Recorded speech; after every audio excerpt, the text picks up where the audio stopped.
I'm excited about Vocabularians because it takes the concepts of word nerds, which was done for elementary and was for teachers who were had their kids all day long, to the middle school setting. And I'm excited because we explored it with 3 different kinds of structures. We explored it with an interdisciplinary team. We explored it with a language arts professional learning community that included special ed teachers and the library media specialist. And we explored it in a classroom with a published literacy curriculum, thinking about how to apply the concepts in word nerds across all 3 of those kinds of structures. Some of the differences of teaching vocabulary in the middle grades is that you have to really concentrate on or think about time a lot more than elementary school.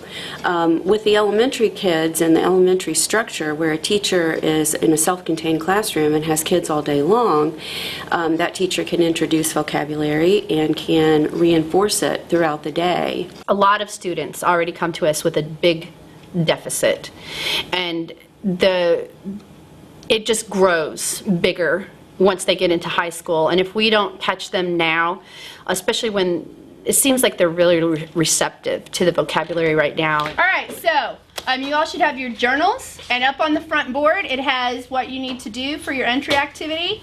You are going to write either an informational or a narrative paragraph about a topic of your choice. You need to incorporate the vocabulary words, so our most recent ones. So revolution, suit, inadequacies, appeal. You haven't turned those in yet, so if you want to pull those out and use them while you're writing this, you may. And you need to think about in the context for which we've been using the words. Because suit, what kind of suit? Like a lawsuit, not a suit that you wear. So remember, it has multiple meanings, okay? All right? As you go through and you incorporate your vocabulary, you need to underline those words, okay? Any questions? All right. We've known that vocabulary instruction is really important for a long time. In fact, there's over 100 years of research that shows that concentrating on vocabulary, there's a correlation to increased reading comprehension, which correlates with academic achievement. Some people are trying to make a revolution in the world, and the people would protest and file lawsuits to fight what they believed in, and they wouldn't stop till their problem came to a resolution, and people would retrieve and go back again to keep until they got what they wanted. Okay, good job, good job. Give her some snaps, you guys. Awesome. A public act to express that something is wrong or unfair. I know the definition, I just can't figure out the word. Me and my friends are going at the library today.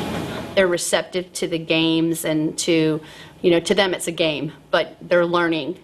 And they just need to have that foundation for their vocabulary schema, because if they don't get it now, that gap is just going to grow larger and larger in the high school, and it's going to be harder to gain that back once they get to that level. Protest. All right. What if we didn't have all this vocabulary? What if our words were just basic? Good, bad, yes, no. Think about caveman talk. What if we didn't have all these big words? Okay, so here's your exit ticket. Fire. So write down here and make sure you explain your thinking. There are teachers doing wonderful things with vocabulary that sometimes don't even realize that they're wonderful things. I also saw that we have a big need to ramp up vocabulary instruction. One of the things that I saw in all three settings was that use of context is a really difficult thing for middle school kids, and saw that clearly in all 3 different schools. I'm excited about some of those similarities and differences, and I think those are what will help teachers relate to the book.